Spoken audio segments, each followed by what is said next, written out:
Cuando decías que lo normal es que casi el inicio de la secta sea algo casual y que sea origen de cómo ve el líder que su mensaje cala en la gente que se va acercando a él en busca de respuestas, recordaba un caso que a mí me interesa especialmente, que es el de la cienciología. Es una organización religiosa que en algunos países se considera una secta. Y digo esto porque en España no. En España hay aquí en Madrid un edificio estupendo dedicado a Scientology, a la cienciología. Y en ese caso concreto sí que hay un líder que planea crear una religión, según yo tengo entendido, ¿no? Lafayette Ron Hubbard es lo que hace. Sí, bueno, la creó justamente después de que tuviera distintos varapalos por parte de la salud mental, porque primero intentó hacer una maniobra de constituir su marca, y de esto podemos hablar también, porque esto de las marcas también tiene mucha extensión en el momento en el que estamos viviendo, donde podemos hablar también de lo sectario. Después hablamos, si quieres, de esto, ¿no? Por favor. Más allá de las sectas, pero sí,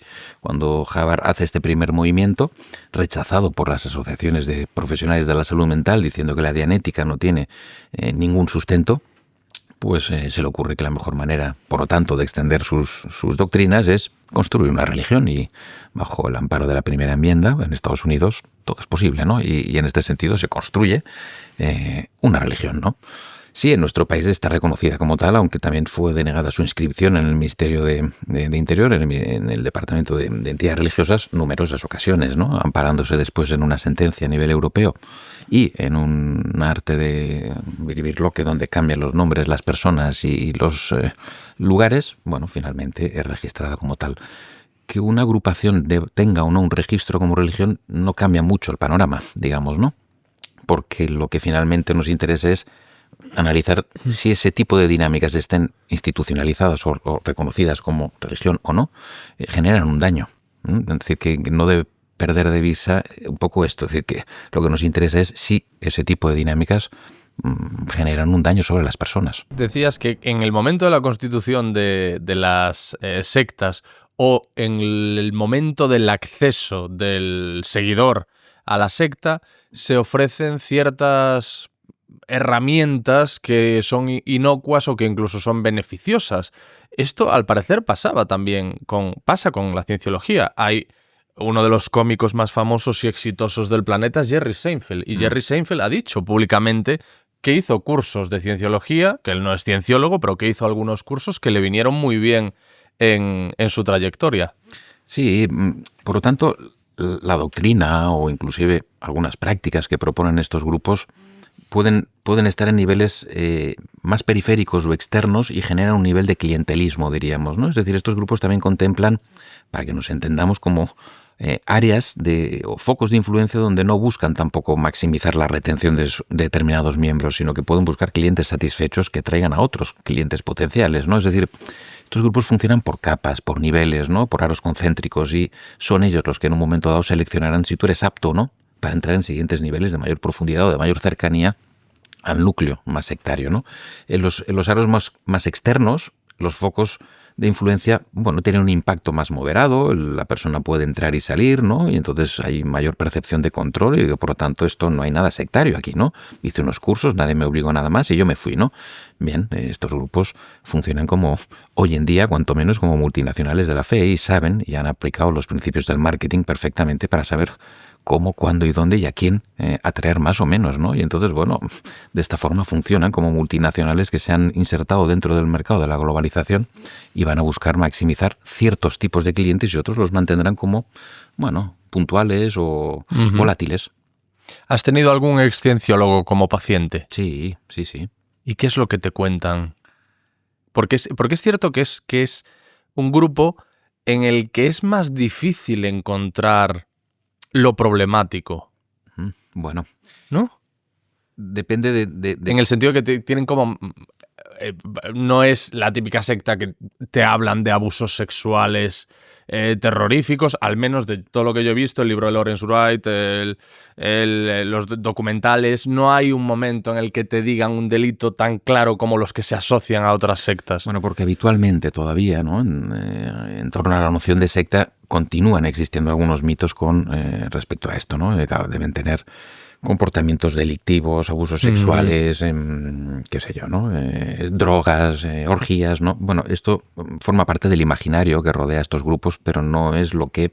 El suicidio colectivo es otro de los ítems que habitualmente también giran en torno a las sectas. No siempre sucede esto, ¿no? Entonces, ¿de qué estamos hablando? De una línea, de un continuum que va de menos a más. Y hay niveles, digamos, tanto de influencia, de impacto y de organización sectaria dentro de estos grupos. Entonces, bueno, Cienciología tiene núcleos donde se ejercen grados de control claros sobre las personas, y lo que explican los excienciólogos son niveles de control de las relaciones y de la información muy potentes, alteraciones también en la propia visión de uno mismo, rupturas en los vínculos más cercanos de pareja, de familia, daños a nivel económico bastante profundos a medida que pasan los años. Claro, no son esos otros abusos muy ruidosos que vemos en otras organizaciones. Oye, es que hicieron una locura, es que abusaron de menores, es que traficaban con drogas, es que cometieron ilícitos delictivos claramente tipificables. Claro, no todos estos grupos generan tanto ruido. En la mayoría de las situaciones son más silenciosos, y el daño que se genera es mucho más silencioso. No porque sea más silencioso implica que sea menos dañino, porque este tipo de situaciones dejan un impacto y unas marcas que no son, digamos, muchas veces físicas, ¿no? Como fuera un golpe, un maltrato físico, pero sí que son niveles variables de maltrato moral, emocional y espiritual. Y entonces las marcas son otras, más íntimas, y evidentemente una vez se da ese primer movimiento de abuso moral, el abuso sexual o físico puede venir por extensión, ¿no? Pero sí, es cierto, hay grupos que son más ruidosos en esos otros abusos más duros, digámoslo así, y entonces parecería, ¿no?, que esos otros grupos que no tienen esos actos fueran no tan dañinos, ¿no? Claro, es que en eso pensaba, en que hay muchos grupos en los que es más evidente que lo que están haciendo no está bien. Recordaba ahora, y lo hablaba justo antes de empezar con Julio, el grupo NXIVM, ¿Sí? que su líder, Keith Raniere, llegaba a marcar a sus adeptas con un hierro candente. Quiero decir, ese tipo de cosas. Sí. Que son como que dejan fuera de toda duda que estemos hablando de una secta y de algo peligroso. Claro, pero yo creo que también es importante que quien nos esté escuchando no se quede tampoco con la idea de es un único acto o una única acción la que describe una dinámica de sectarización. No, es un conjunto de situaciones que se van dando y que encajan a medida que va pasando el tiempo y que además se cronifican, es decir, construyen un patrón de relación que deteriora y es dañino, en el sentido de que hay múltiples piezas que se van insertando y esto es lo que genera el daño. Un solo acto puede ser muy, muy vistoso, desde luego, y eso estaba institucionalizado, por supuesto, claro, como tú bien apuntas, ¿no? Cuando llegas a permitir que te marquen es porque ha pasado todo lo que estás describiendo, desde luego. Entonces eso se tolera y se justifica como un paso necesario, pero bueno, puede ser una marca de ese estilo, ¿no?, que tiene como supuestamente un valor simbólico, ¿no? Pero bueno, puede tener múltiples lecturas, ¿no? Porque claro, es como marcar el ganado y marcar mis reses, ¿no? Es decir, estos profetas o estos pastores necesitan su rebaño, ¿no? Y necesitan tenerlos bien cercados y que no se desvíen, ¿no? Pero sí, cuando se llega a aceptar determinados actos, es que ha habido un entumecimiento progresivo de tu mente hasta que tú dices, sí, esto es lo que lo estamos haciendo por el beneficio de todos, o esto es un paso necesario, o esto es algo que ya nos hace formar parte de, ¿no? Nuevamente ese sentimiento de pertenencia, de vinculación, de secreto, que también es muy estimulante, ¿no? Una práctica que te da como una visión o una vivencia iniciática, ¿no? Estoy entrando en algo que es secreto, oculto, ¿no? Y eso también tiene mucha tirada en estos grupos, ¿no? El ir accediendo a lugares como más reservados, de conocimientos más privados, donde somos unos pocos los escogidos que tenemos acceso a estas grandes enseñanzas o que podemos estar cerca del maestro, ¿no? Y esto es un gran privilegio. Nosotros lo sabemos y ellos no, nosotros somos los despiertos.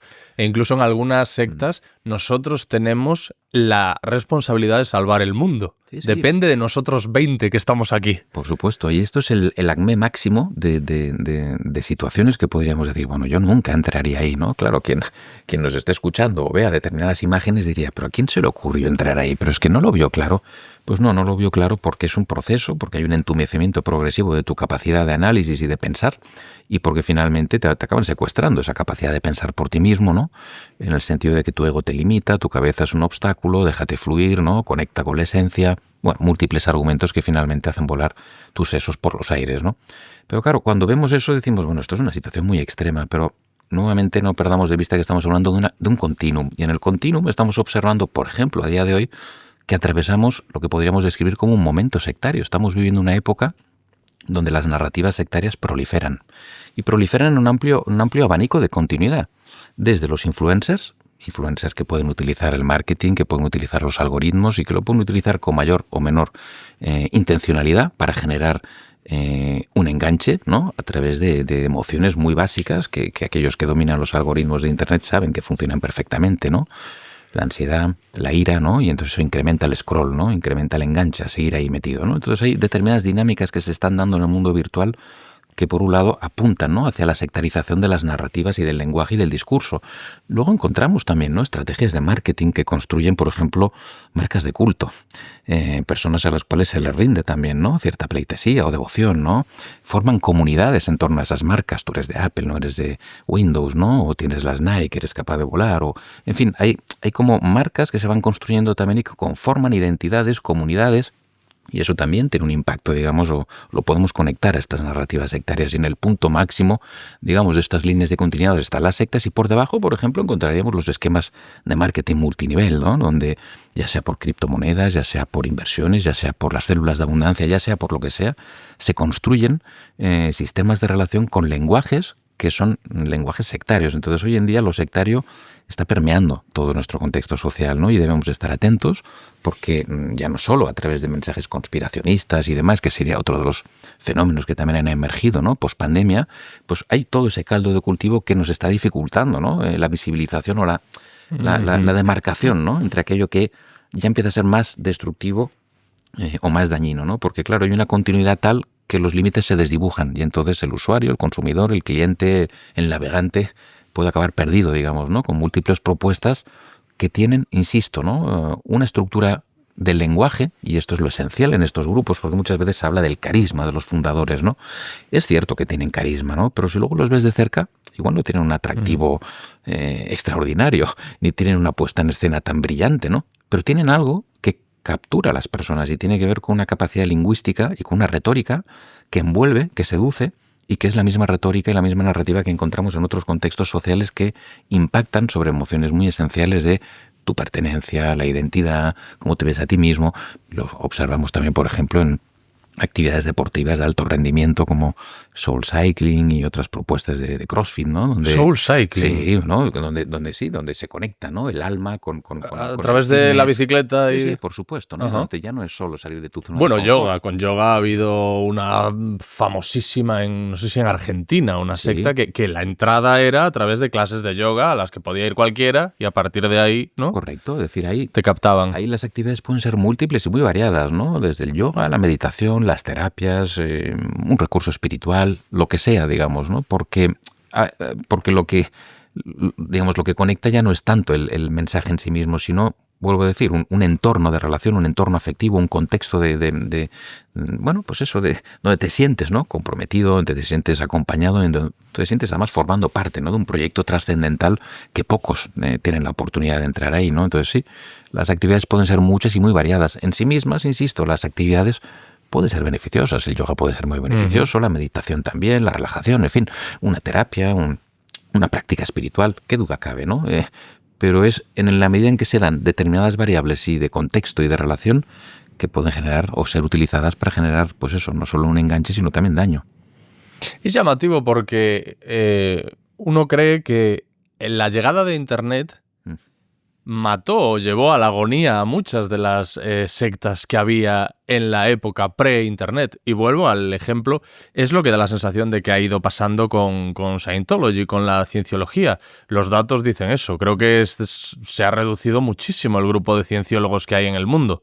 Y evidentemente en eso tiene mucho que ver Internet y toda la información que se ha vertido ahí, la cantidad de noticias, e incluso el padre del actual líder de la Iglesia de la Cienciología, David Miscavige, su padre Ron, publicó un libro hablando del hijo no para bien y salió en muchísimos podcasts con muchísima influencia contando todas las prácticas que se hacían dentro. La actriz Leah Remini, en cuanto abandonó la cienciología, hizo lo mismo y fue por diferentes programas. Es decir, la reputación ahí yo no sé cuánto más va a vivir. Supongo que se mantiene gracias a Tom Cruise, que tampoco habla ya de Scientology nunca. Ya. Pero sí, lejos, digamos, de que Internet haya hecho desaparecer, ¿no?, muchas de estas propuestas, es cierto que la información en sí misma es un bien y es necesaria que esté, ¿no?, y que sea difundida y que las personas tengan el acceso a la información, porque uno de los recursos que utilizan estos grupos, claro, es cortar, ¿no?, el acceso a la información, porque te puede hacer pensar y te hace pensar, duda, ¿no? Y si te hace dudar, pues hay riesgo, digamos, de defecciones o de abandonos. Scientology se ha especializado también en construir múltiples páginas web, ¿no?, que apuntan unas hacia otras, que te redirigen, en fin, llegaron a comprar también alguna entidad antisectas que en su momento funcionó en Estados Unidos, es decir, tienen sus propios recursos y saben manejarse. También es cierto que siempre han maximizado, ¿no?, sus cifras e incluso han hecho cortas y pegas claramente fraudulentos para mostrar que ellos eran cientos de personas y asistentes en sus eventos, cuando luego cogías los cuadraditos y decías, anda, pero si este señor es el mismo que salen aquí, ¿no?, abajo. Es que han hecho un corta y pega y un puzzle para que parezca que eran muchos, ¿no? Estos grupos siempre dicen, ¿no?, que son tantas personas, ¿no?, porque esto parece que entonces minimiza la percepción de riesgo de que sean una secta. Si somos muchos no podemos serlo, ¿no? Como si la cuestión de ser una secta fuera que, no sé, se hubieran juntado 10, ¿no?, esperando un platillo volador, ¿no? Pues esto no es así. Luego tenemos otro problema con Internet, que es cierto que hay muchas informaciones y esto está muy bien y las personas hablan, dan su testimonio, se distribuye información, pero al mismo tiempo tenemos tal caudal de información que nuevamente para el navegante puede ser difícil orientarse. Estamos infoxicados, es decir, tenemos tantos inputs informacionales que podemos acabar avasallados por las ingentes cantidades de información que nos llegan. Entonces ahí también hay que educar, digamos, ¿no?, al navegante para saber filtrar, discernir, contrastar, equilibrar las informaciones, ¿no?, porque puede haber de todo en la red, ¿no? Y también es importante tener criterio con las informaciones que hay en Internet, porque nuevamente los algoritmos pueden jugar en una dirección u otra para que tus decisiones vayan en una línea o en otra, ¿no?